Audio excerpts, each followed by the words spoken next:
அல்லாஹு தஆலா நம்முடைய எல்லா வணக்கங்களையும் அல்லாஹ் கபூல் செய்வானாக. இன்றைய தினம் நாம் ஓதிய கேட்ட அனைத்து இறைவசனங்களுக்கும் நிறைவான நல்ல கூலி அல்லாஹ் வழங்கி அருள் புரிவானாக. குர்ஆனுடைய வாழ்க்கையை அல்லாஹ் நமக்கு தருவானாக. கண்ணியமிக்க முஃமினீன்களே, இன்று ஓதப்பட்ட சூரத்து சாஃபாத் என்ற சூறாவில் பல்வேறு நபிமார்களினுடைய வரலாறுகளை அல்லாஹ் குறிப்பிடுகிறான்.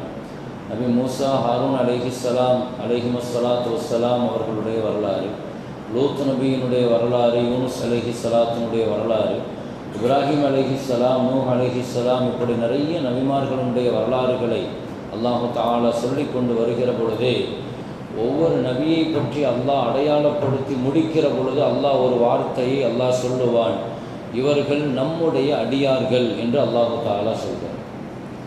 இல்லா இபாதனா, பல இடங்களில் இன்னஹுமா மின் இபாதினல் முர்சலீன், நம்முடைய அடியார்கள் என்று அல்லாஹ் குறிப்பிடுகிறான். அல்லாஹு தஆலா மனிதர்களுக்கு வழங்குகிற அந்தஸ்துக்களில் உயர்ந்த அந்தஸ்து எதுன்னு சொன்னால் அப்து, அடியான், அடிமை அப்படிங்கிற அந்தஸ்து. நபிமார்களுக்கு அல்லாஹு தஆலா கொடுத்த உச்சபட்சமான அந்தஸ்து இந்த அந்தஸ்து தான், அப்து. நம்ம அடிமைங்கிற வார்த்தையை ரொம்ப சாதாரணமாக இடபோடுவோம் மனிதர்களுக்கு அடிமையாக இருந்தால். ஆனால் படைத்தவனுக்கு அடிமையாக இருந்தால் அல்லாஹு தஆலா நம்ம அடிமைன்னு ஏற்றுக்கிட்டான்னு சொன்னால் நம்மளை பெரிய கபூலியத்து கிடச்சிட்டுன்னு அர்த்தம். அல்லாஹ் நம்மளை அடிமைன்னு ஏற்றுக்கறணும். சொன்னாலும் சொல்லாட்டியும் நாம் அடிமைகள் தான், அதில் எந்த மாற்றமும் கிடையாது. ஆனால் எஜமானன் ஏற்றுக்கறணுமா இல்லையா? எஜமானன் நம்ம அடிமைன்னு ஏற்றுக்கிட்டா தான் அது ஒரு பெரிய அந்தஸ்து.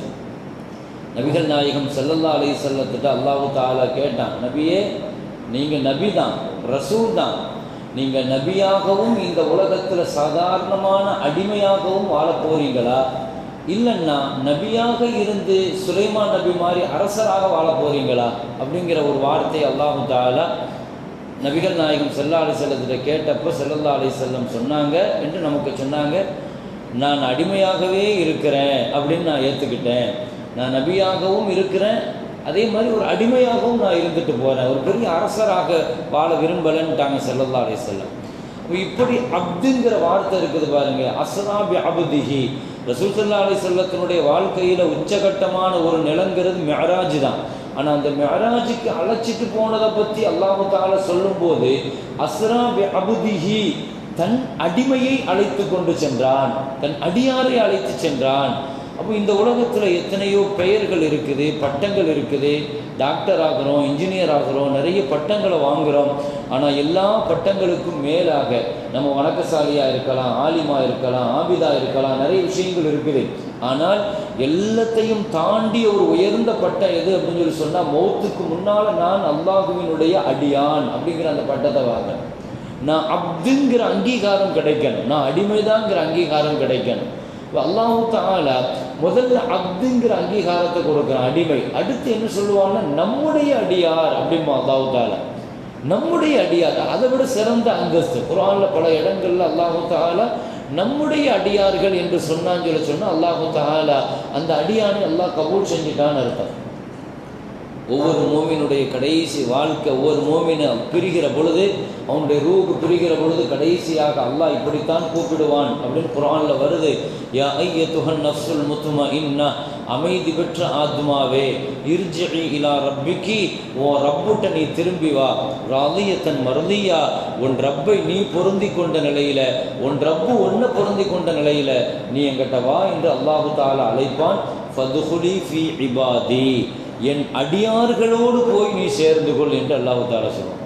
என் அடியார்களுடைய ரூஹுகளோடு போய் நீ சேர்ந்துரு.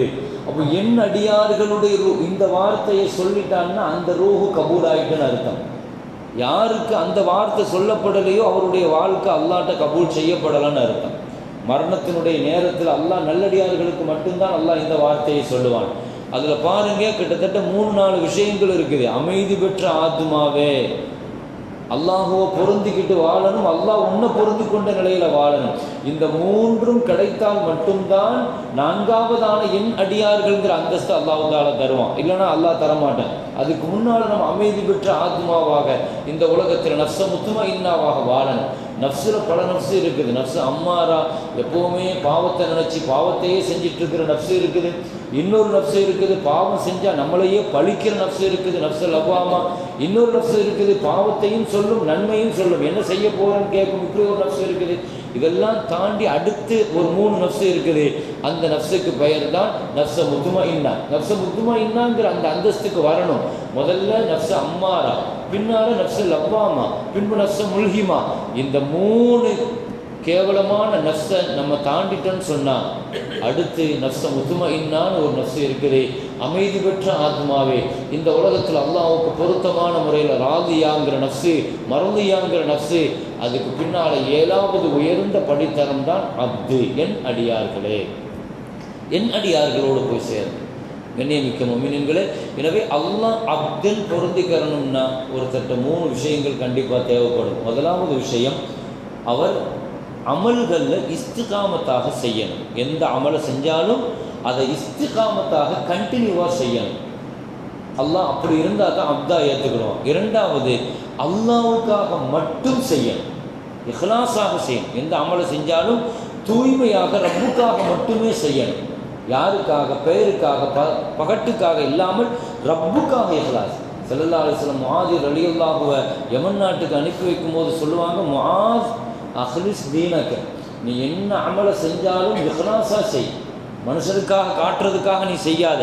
கொஞ்சம் அமல் இருந்தாலும் அல்லாஹ் அதை பெருசாக ஏற்றுக்கிடுவான்னா. அமல்கள் சின்னது பெரியது முக்கியம் அல்ல, அதை யாருக்காக செய்தோங்கிறது ரொம்ப முக்கியம். அல்லாஹ்வுக்குன்னு இஹ்லாஸாக நாம் அந்த நம்மளுடைய நீயத்தை சரி பண்ணணும், நம்மளுடைய எண்ணங்களை சரி பண்ணணும். 3வது விஷயம், எந்த நெருக்கடியிலையும் அல்லாஹ் விஷயத்தில் முறையிடாத.